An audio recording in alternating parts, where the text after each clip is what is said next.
복음으로 사는 삶, 오늘 세 번째 시간입니다.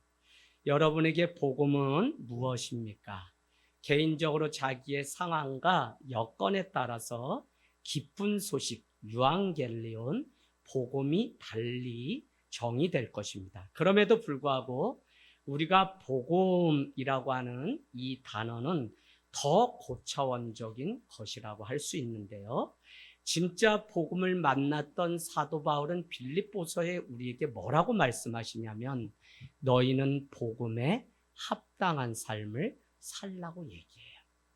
그러려면 우리가 복음이 무엇인지를 알아야 되고, 그동안 우리가 계속 말씀했는데 2025년도 굳이 복음이라고 하는, 가스펠이라고 하는 이 단어를 사용하는 이유는 더 이상 위선의 옷을 입고 종교인으로 살지 않고 복음적인 삶을 살기 위해서 굳이 복음이라고 하는 단어를 강조하고 있습니다. 적당하게 살아가는 모든 이유가 어디에 있냐면 복음을 경험하지 못했기 때문에 우리가 우리의 삶을 종교인처럼 위선적인 삶을 살아가게 된다는 것입니다. 여러분, 그런 면에서 가정이 세워진다는 것은 부모가 먼저 복음적인 삶을 살 때 그 뒤를 따라오는 자녀들을 볼 수 있습니다. 이것이 정의되고 이것이 우리 삶 가운데 정리되지 않으면 우리는 형식적이고 습관적인 신앙생활을 하게 되고 자녀들도 그렇게 돼요. 우리는 세상을 살아가면서 많은 가치, 밸류라는 게 있는데 그 중에 대부분의 사람들은 행복이나 성공이라는 가치를 가지고 살아가요. 그래서 대학을 어딜 가고 또 몇 평의 아파트에 살고 몇 cc의 차를 타는 사람인지를 자기를 정의 내리고 규정을 내린다는 것입니다. 그런데 복음을 만나게 되면 그것 외에 얼마나 많은 가치관이, 세계관이 우리에게 있는지 우리는 알게 돼요. 그 중에 우리가 잘 알지 못하는 용서, 화해, 화합, 관용, 용납과 같은 이런 세상이 주는 가치관이 아니라 주님이 성경, 복음 안에서 주는 가치관을 가지고 우리가 살아가게 됩니다. 여러분, 우리가 복음적인 삶을 살지 않으면 또 다른 신, 내가 만든 신, 우상을 섬기면서 살아가요. 그래서 폴 트립은 우리에게 우리 인간은 창조주 하나님을 예배하게, 워십을 하도록 만들어 놓았는데 하나님이 예배의 대상자가 되지 않으면 우리는 내가 만든 다른 신을 예배하며 살아간다는 것입니다. 그것을 바로 우상이라고 얘기하죠.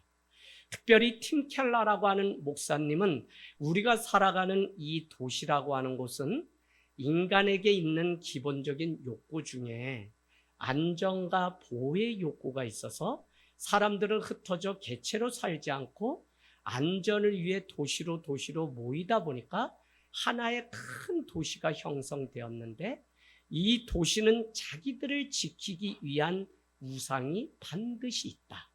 그래서 현대의 이 교회는 결국 무엇과의 싸움이냐면 복음을 선택할 것인가 또 다른 내가 만든 신 우상을 섬길 것인가의 싸움이라고 그렇게 이야기를 하고 있습니다. 첫 번째, 그런 면에서 복음적인 삶이다, 기독교인이다와 반대되는 말이 무엇이냐면 도덕적인 사람이다, 종교인이다 라고 하는 말은 전혀 다르다는 사실을 우리는 구분해야 돼요. 이것이 구분되지 않으면 신앙인이 도덕적인 삶, 착한 일, 선행을 하면 그냥 신앙인이라고 우리는 덮어놓고 믿게 된다든지 다른 사람보다 선행을 베풀면 마치 내가 좋은 사람인 것처럼 착각하고 산다는 거예요. 그래서 오늘 도덕적인 사람, 종교적인 사람, 복음적인 삶을 사는 사람이 전혀 다르다는 사실을 이제는 우리가 깨달아야 돼요. 자, 종교적인 삶. 종교적인 삶은 이렇게 정의를 내릴 수 있는데 나는 하나님께 순종하였더니 하나님이 복을 주셨다. 이 말이 맞을까요? 틀릴까요? 내가 하나님께 순종함으로 말미암아 하나님이 내게 복을 주셨다. 네. 어렵죠? 우리가 이것이 정의가 잘 안 되면 계속 우리는 다람쥐 쳇바퀴 돌듯 종교적인 삶을 살게 돼요. 자, 또 하나는 기독교인의 삶은 예수 그리스도 안에서 하나님이 나를 받아주셨고 나를 축복하셨기 때문에 나는 하나님께 순종하는 삶을 살게 되었다. 어느 게 맞는 거예요?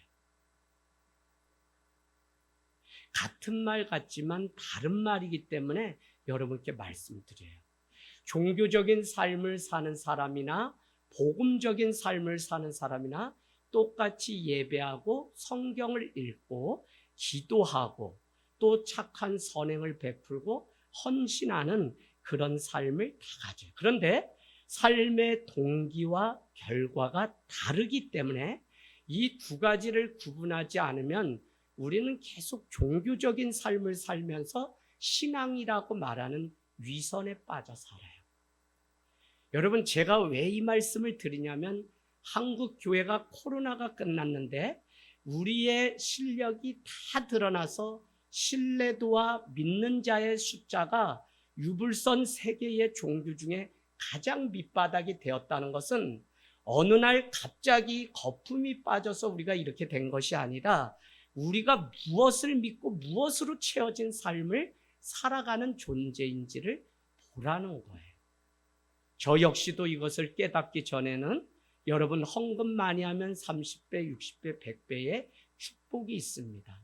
그러나 성경은 좋은 땅에 떨어졌다는 것은 30배, 60배, 100배의 열매를 거둔다 그랬지 그렇게 갖다 붙이라고 우리에게 준 게 아닌데 계속 종교적인 삶, 종교는 두려움을 조장하고 그 두려움 때문에 우리가 자꾸 종교적인 행위를 하도록 만들어 놓았다고요. 이것이 다 얼마나 큰 거품인지 진심과 진실이 통하지 않으면 진리의 말씀이 들려지지 않는데도 여전히 과거의 방식으로 목회를 하고 교회를 돌리려고 하니까 세상 사람들은 우리를 향해서 위선자, 거짓된 사람이라고 조롱하는 지경에 놓여 있어요. 더 이상 부모의 신앙 때문에 따라다니는 아이들이 아니라 이 아이들도 복음을 만나야지 자기 발로 자기 인생을 하나님 앞에 복음적인 삶을 세우는데 자꾸 떠밀어서 가는 인생은 오래 가지 못한다는 사실이에요. 자, 그래서 오늘 이 두 가지를 구분해야 되는데 가만히 풀어볼게요. 여러분, 제가 아주 천천히 오늘 설교할게요. 여러분이 몇 번을 말씀을 다시 듣지 않으면 오래 묵었던 종교적인 삶에서 벗어나지 못하고 자꾸 우리는 행위적인 구원을 강조하면서 그렇게 살아요. 그럼 뭐가 문제냐? 종교개혁이 오직 의인은 행위가 아니라 믿음으로 말미암아 구원을 얻는다. 오늘 말씀도 그랬어요. 그럼에도 불구하고 자꾸 우리가 판단하는 근거가 뭐냐면 행위적인 거, 도덕적인 거. 자, 종교적인 삶은 아까 제가 그렇게 말씀드렸죠? 내가 하나님께 순종했더니 하나님이 복을 주셨다. 하나님이 이미 복 자체라는 것을 우리는 놓쳐버리는 동시에 내가 무엇을 했기 때문에 조건과 기준이 나로 인해서 하나님이 복을 주셨다는 것이기 때문에 결국 여기 안에 우리의 마음 안에 뭐가 있냐면 잘 들으세요, 여러분. 뭐냐면 내가 하나님을 자꾸 조종하려고 하는 이게 우리 안에 있다고요. 이해되시나요? 시험 왜 드는데요? 내가 하나님을 조정하려고 내가 심고 멀게 하고 기도를 100일을 작정 기도하고 특별 기도했는데 하나님이 들어주지 않았기 때문에 시험에 들었다는 거예요. 내가 저 사람에게 착한 일을 했는데 저 사람이 알아주지 않아서 그랬다는 거예요. 종교적인 삶은 주어가 항상 나예요. 내가 무엇을 했더니 무엇을 했다. 여러분, 이제는 가감하게 이 신앙에서 벗어나야 돼요. 마가복음이 최초의 복음서인데 하나님의 아들 예수 그리스도는 복음의 시작이라. 너희는 하나님의 때가 찼고 하나님의 나라가 임했으니 뭐라고요? 회개하고 복음을 믿으라. 복음이라는 단어가 신구약에 계속 엄청 많이 나오는데 제가 여러분께 드리려고 하는 기쁜 소식이라고 하는 이 복음은 강요하거나 강제로 무엇을 해서 되는 게 아니라 하나님이 우리에게 기쁜 소식으로, 오늘의 성경 구절은 뭐냐면 하나님의 선물이라. 뭐가요? 구원이 하나님의 선물. 선물은 그냥 들려지고 내게 주어지면 받으면 되는 건데 계속 우리는 내가 무엇을 해야만 이 선물을 받는 것처럼 착각하고 그렇게 가르친다는 거예요.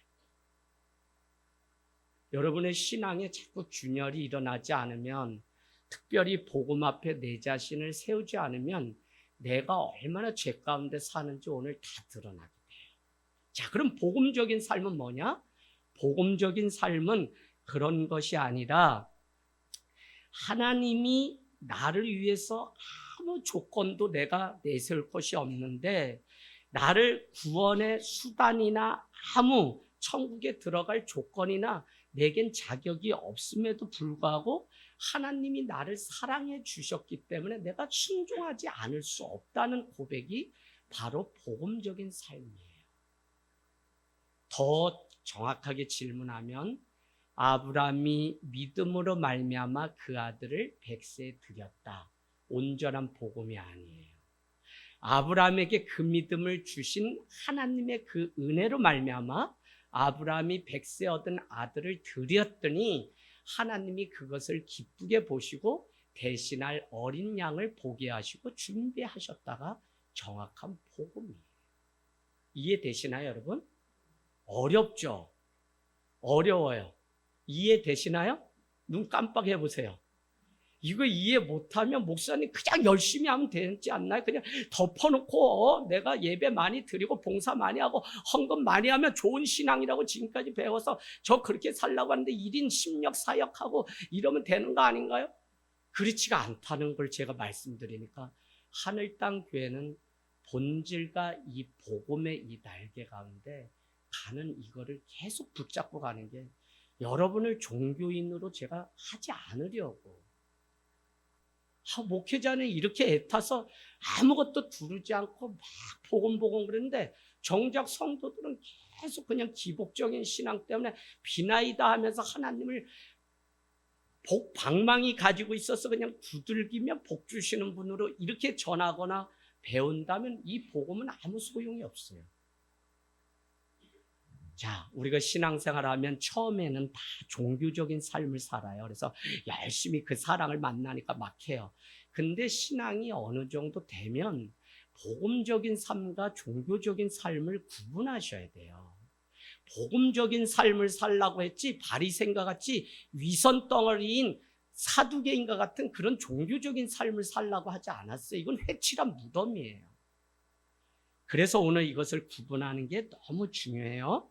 예배하고 예물 드리고 누군가를 섬기는 행위, 기도하는 일이 종교적인 행위가 된다면 그거는 두려움 때문에 시작하거나 기복적인 신앙 때문에 그 일을 해요.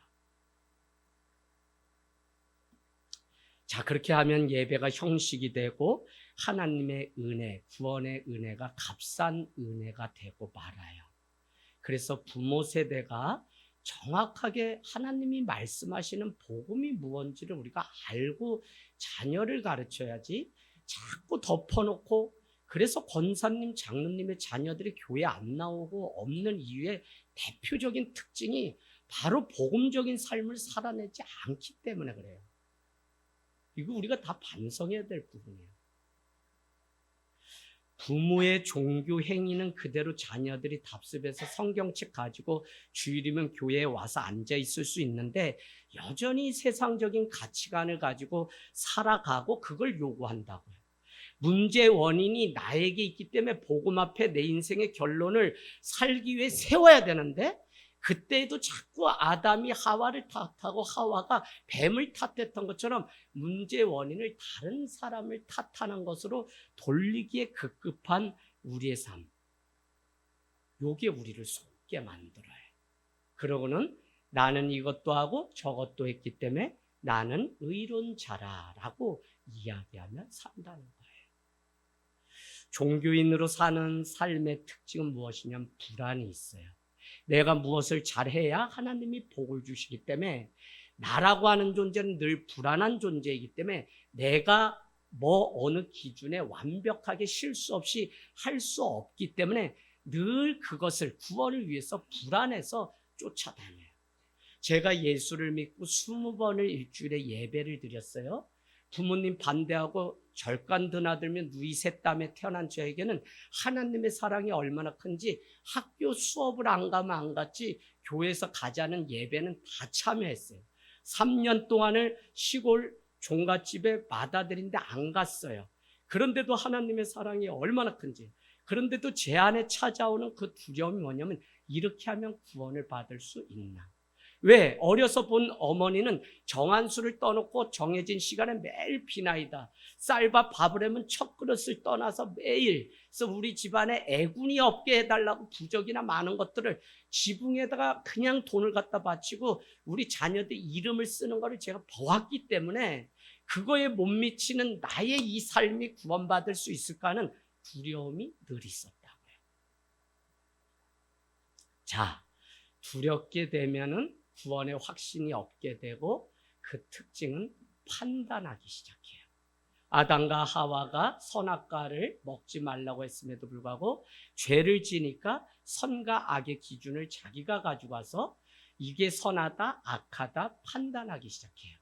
오늘날도 복음 가운데 온전히 살지 못하는 사람은 평생 신앙생활을 하면서도 자기의 들보는 보지 못하고 이게 문제다 저게 문제다 늘 남을 탓하기 바쁜 삶을 살아가게 된다는 거예요. 여러분, 이 교회 신뢰도는 다른 데 있지 않고 자신은 아무렇지 않고 상관없는 것처럼 남을 욕하고 비난하는 내 자신이 문제인데 그것을 보지 못하고 계속 다른 것을 보기 때문에 우리 기독교는 철저한 반성이 없어요. 그 반면에 기독교인 복음적인 삶을 사는 사람은 주의 은혜로 구원받은 사람이 나 자신이라는 사실을 깨닫기 때문에 특징이 아까는 불안했다면 이번에는 겸손한 삶을 살아가요. 또 하나님이 어떤 상황에서 자신을 사랑한다는 확신이 있기 때문에 불안정하거나 흔들리지 않아요. 자기 체면을 통해서 자기를 보지 못하면서 생기는 자기 기만이나 자기 자랑에 빠지지 않고 복음 가운데 살기 때문에 이단들이 유혹하는 그것에 빠지지 않게 돼요. 복음은 우리 마음 가운데 두 가지를 준다고 했는데 그 첫 번째는 나는 형편없는 죄인이다. 뭐가? 하나님이 그 아들 예수 그리스도를 나를 위해 주셔야 될 만큼 나는 형편없는 죄인이다. 그런 반면에 복음은 나는 정말 존귀한 하나님의 사람이다. 이사야서 32장 8절 존귀한 사람이 존귀한 일을 계획하나니 존귀한 일에 서리라 라고 하는 이 말씀처럼 내가 존귀한 자다라고 하는 사실을 깨닫게 돼요. 이 사실이 또 어떻게 다가오냐면 내가 존귀한 사람이기 때문에 하나님은 그 아들 예수 그리스도를 나를 위해서 십자가에 달려 돌아가시게 할 만큼 난 존귀한 자다라는 것을 우리는 동시에 알고 있어야 돼요. 죄가 무엇이냐면 죄는 우리에게 수치심, 죄책감을 주는데 그것은 결국 무엇으로 가게 하냐면 소외감을 줘요. 우리 21세기 2차 세계대전을 일으키면서 포스트 모더니티를 살아가는 현대인의 준 질병 중에 하나가 뭐냐면 허무와 소외의식을 갖게 되었어요. 아무리 사람이 많아도 우리 스스로 소외갖고 늘 혼자인 것 같처럼 살아가는 우리의 삶. 근데 그 소외가 어느 정도냐? 점점 나는 혼자야 라고 하는 것이 결국 자기를 고립시켜서 혼자 끝까지 사는 사람들이 얼마나 많은지 몰라요.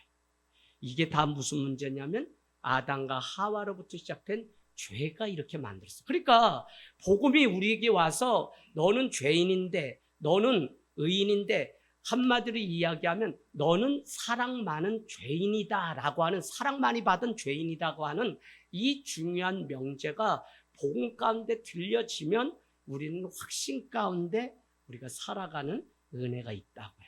이게 되지 않으면 자꾸 자기 중심성에 빠져서 우리는 나의 죄책감, 수치심을 가리고 덮고 그 다음에 나의 소외감을 점점 더 고립시키기 위해서 우리는 점점 자기 중심적인 삶으로 바뀌게 돼요.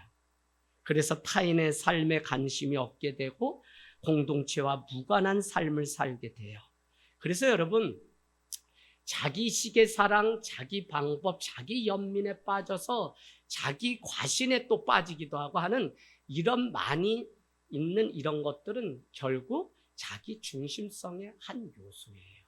그렇기 때문에 복음이 내 삶 가운데 와닿지 않으면 자꾸 자기 삶에 매몰된 채 우리는 하나님의 나라를 구하는 삶이 아니라 우리는 자기 삶에 급급해요. 그래서 일부 예배 때도 얘기했어요. 예수 믿는데 당신의 삶에 변화가 있냐니까 없대요. 날마다 기쁘지 않고 슬프고 힘들대요. 여전히 문제를 가지고 주님 앞에 나와요. 그건 우리 존재의 문제지만 정말 복음을 만나서 그 문제가 죄로부터 왔다는 사실을 깨닫고 끊기 시작하면 상황은 똑같지만 우리는 자유함을 누리게 사는 것이 바로 복음이에요. 폴 트립의 경애라고 하는 책을 여러분 꼭 읽어보시면 좋겠어요. 경애는 뭐라고 얘기하냐면 우리는 하나님을 경외하도록 만들어진 존재인데 인간들은 세속에 살아가는 모든 삶의 문제를 그냥 인간적인 문제로 덮어버린다는 거예요. 저 남편이 내 마음 몰라줘서 돈이 없어서 뭐 때문에 싸우고 이렇게. 그런데 폴 트립의 경애는 그 많은 인간의 문제, 죽음조차도 다 하나님을 경외하지 않는 인간의 죄성 때문에 일어나는 문제예요. 이해되실까요? 오늘 왜 부부가 싸울까요? 나 알아주지 않으니까. 죄 때문에 나 알아주기를 바라는 거예요. 내 수고가 어떤 건데. 자기 의와 자기 애에 빠진 집 나간 첫째, 둘째 아들과 자기 애죠. 내 인생 내가 책임지려고. 또 내가 아버지를 지키며 어떻게 살았는데 라고 하는 첫째 아들은 자기 의에 빠져 아버지를 원망하기 시작해요. 그래서 도저히 답이 없는데 아버지의 사랑은 유일하게 용서할 수 있는 하나님의 사랑임을 누가복음 15장은 말씀해요. 첫째 아들은 그래 너가 돌아와서 기쁘다. 송아지를 잡고 강아지를 가락지를 만들어서 잔치를 베풀었다면 첫째 아들이 원망할 때 이렇게 얘기해. 얘야 너 여기 있는 이 모든 것이 다 너의 소유인데 무엇을 걱정하니? 라고 하며 하나님의 넓은 사랑으로 첫째, 둘째를 다 품는 것을 우리는 보게 돼요. 그래서 누가복음은 돌아온 탕자에 대한 이야기가 아니라 하나님의 끝없는 엔들리스 러브, 끝없는 사랑이 무엇인지를 우리에게 복음을 전하기 위해서 탕자의 비유를 하고 있는 것입니다. 여러분, 모든 것에서 자유하고 화해시키는 죄를 끊어버리는 방법이 있다는 것이 바로 복음. 그 복음은 하나님의 아들 예수 그리스도를 믿으면 구원을 얻는다는 것. 그래서 복음을 날마다 묵상하게 되면 이렇게 고백합니다. 나의 죄가 얼마나 크면 하나님의 아들이 십자가에 달려 죽으셔야 됐을까. 또 우리가 고민하고 묵상하게 되면 십자가에서 화목제물에 돌아가신 그 주님을 만나게 되면 이렇게 고백해요. 하나님이 나를 얼마나 사랑하셨으면 그 아들을 나를 위해서 십자가에 죽게 하셨을까. 예배는 여러분 기억이에요. 기억. 우리가 성찬식 이 말씀을 통해 기억이라고 하는 게 중요해요. 기억, 리멤버. 그제서야 기억나가 밖에 나가 심히 통곡하며 울더라. 시몬 베드로가 성령을 만나고 쓴 베드로 전후서는 다 생각나게 하라, 기억나게 하라. 다시 멤버십을 갖는. 우리 하늘 땅 교회가 주님 오시는 날까지 우리를 하나 되게 하는 것은 주님의 말씀을 기억할 때 우리는 하나 돼요. 그래서 2000년 전에 예수 그리스도의 사건을 오늘 예배하면서 우리는 기억하고 이 사건을 나가서 주님의 살과 피를 먹은 나도 나를 깨트려 재현하는 것이 예배의 온전한 의미예요. 복음의 능력은 예수 그리스도가 내 안에서 가장 존귀하고 사랑스러운 분이 되게 하고 그리스도를 십자가에서 죽게 한 자기 중심성의 죄악을 미워하게 만들어요. 그래서 여러분 덮어놓고 나는 그냥 신앙생활을 이렇게 하는 사람은 지금도 복음을 만나지 못한 것이고, 우리를 그리스도인으로 온전케 만들려고 풀트리니에가 말했던 것처럼 인간이 혼자 할 수 없는 두 가지가 결혼과 그리스도인이 되는 것인데, 그래서 우리는 지체의식, 공동체라는 걸 했는데, 그냥 허상으로 피상으로 교회를 다니면 그것이 우리를 종교인으로 만들고 세상 사람들처럼 살게 하는 것에 내가 속아서 산다는 그것 때문에 가슴 아프고 통곡해야 되는데, 우리는 이 지경까지 가지 못한 채 직분을 받고 살아가니까 한국교회가 이 모양이 된 거예요. 할렐루야. 여러분, 속았다는 것을 우리는 알아야지, 그것을 그냥 넘어갔다, 모른다, 눈 감아준다, 그래서 그 교회가 좋다. 그 교회는 주님 오시기 전에 문 닫을 교회입니다. 유람선 아니고 구주선의 문제, 구원의 문제 때문에 씨름하는 것이 교회지, 그냥 위로만 받는 것은 초기 때. 그러나 복음을 만나면 복음에 합당한 삶을 위해서 우리가 살아가는 거예요. 여러분, 복음을 만나서 나의 존재를 회복하고 나를 용납하고 나에게 관용을 베풀고 나를 허용할 때 나는 다른 사람의 죄악에 대해서 용납하고 그 허물을 끌어안고 관용을 베풀고, 복음은 그러기 때문에 하나님과 나와의 관계를 먼저 말해요. 내가 나를 허용하고 사랑하지 못하는데 다른 사람 사랑한다는 건 위선. 그렇기 때문에 뭘 안 해줬다고 자꾸 말하는 거는 우리가 두 번 속는 일이에요. 그래서 자꾸 복음 가운데 우리 삶이 변화되고 거듭나는 은혜가 있기를 원합니다. 복음이 우리 삶 가운데 와 닿으면 첫 번째는 욕심을 버리게 돼요. 세상적인 것 막 더 가지려는 욕심 버리게 되고요. 두 번째는 불안이 아니라 평안이 우리 가운데 찾아와서 복음적인 삶을 사는 사람은 여전히 가난하고 가진 것이 아무것도 없는데도 그 삶의 기쁨을 가지고 하나님의 나라를 위해서 사는 것을 볼 수 있습니다. 오늘 우리가 읽은 말씀 끝으로 전하고 마칠 거예요. 얼마나 중요해요. 에베소서 2장은 우리는 죄와 허물로 죽은 자다. 맞죠? 그런데 하나님이 우리를 위해서 구원하셨다라고 말씀하신데, 에베소서 2장 4절에 여러분 동그라미 쳐놓으실래요? 긍휼에 많으신 하나님이 우리를 왜 구원하시냐? 긍휼이 많으신 하나님이기 때문에. 다른 말로 우리를 불쌍히 여기시는 하나님이기 때문에 우리를 구원하신다고요. 근거는 그거밖에 없어요. 구원의 근거는. 두 번째, 그럼 구원의 방법이 뭐냐? 8절, 9절은 이렇게 얘기하죠. 이것은 너희에게서 난 것이 아니다.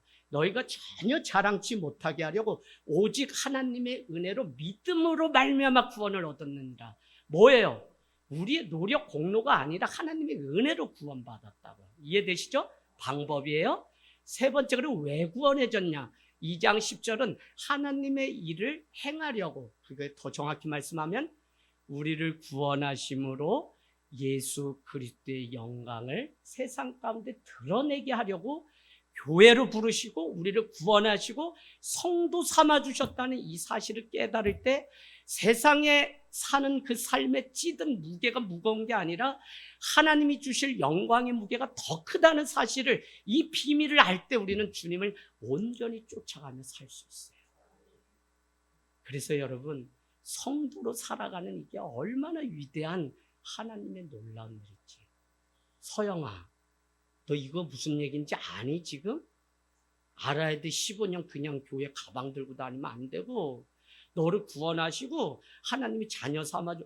우리가 어떻게 살아가야 되는지 답이 다 나와요. 자, 잊지 마세요. 복음은 내가 무엇을 했는지를 기록한 게 아니에요. 내가 무엇을 행했는지를 적어놓은 게 아니고, 복음은, 신구약에 흐르는 복음은 하나님이 나를 위해서 무엇을, 주어가 하나님이 나를 위해서 무엇을 하셨는지, 그래서 구약은 하나님이 나를 위해 메시아를 보내실 것을 예언하신 부분이라면, 신약은 하나님이 예언하셨던 그 메시아 예수 그리스도를 보내셨다고 하는 성취, 신약은. 그래서 예언과 성취로 신구약이 이루어져 있어요. 400년의 침묵을 깨고 이 예수 그리스도가 마리아와 요셉의 가정에 왔다는 것이 그래서 기쁜 소식이고, 그래서 이것을 받아들이는 자는 선물, 하나님의 선물을 받은 것이나 진배 없다는 것입니다. 여러분, 이 한 주도 가정 가운데, 가문 가운데 돌아가거든 대충 살지 말고 복음대로 살아내고, 억울해도 좀 참고, 나의 위치라는 건 자기가 선택하는 것이지 누가 만들어주지 않아요. 온전한 성도와 교인으로 사는 일은 복음 안에 내가 살아가는 삶이 있을 때 인정받는, 하나님이 인정해 주는 거지 이재양 목사가 인정해 주는 것도 아니에요. 그래서 여러분께 계속 도전드리는 것은 하늘 땅 교회 교인으로 만족하지 말고 하나님의 백성으로 어디든지 가서 살아야 돼요. 두 번째, 우리는 또 하나의 직분이 있죠. 하나님 백성인 동시에 이재양 목사의 제자 되지 마세요. 주님의 제자로 사셔야 돼요. 이게 될 때 여러분은 하나님의 나라, 그의 나라와 의를 구하는 삶을 살지, 제가 여러분 사회복지 실천신학 다 가지고 오산에 와서 젊은 도시니까 축구하면서 5년을 막 3천 빚을 지면서 막 했어요. 그래서 지역 공부방이고 쫙쫙쫙쫙 다 복지시설하고 섬기려고 왔어요. 그런데 문제는 복음 전하는 교회 하나도 없는 것을 알고 공을 버리고 그냥 말씀. 내 교회가 분리개척돼서 갔다는 게 작은 일이 아니라 계속적으로 복음 가운데 세워지면 자기가 자기 발로 가서 또 하나의 교회로 살고 교회가 세워지는 일을 하지 말라고 해도 하는데, 우리는 이걸 모르니까 자꾸 그냥 종교적인 위협과 두려움 때문에 사람들을 살게 만드니까 성도들이 다 병이 들었어. 다 병. 여러분, 복음, 하나님이 나를 위해서 무엇을 지금도 하시고 앞으로도 하실 것인지, 그게 구원이고 종말의 문제예요. 2000년 전에, 아니 창세 전에, 창세기 1장 1절이 하나님이 나를 지으셨다는 게 과거의 사건이라면, 오늘 우리는 현재 하나님의 보혈로 깨끗게 되고 장차 하나님이 주실 하나님의 나라를 성찬을 통해 미리 앞당겨 맛보는 것이 성찬식의 중요한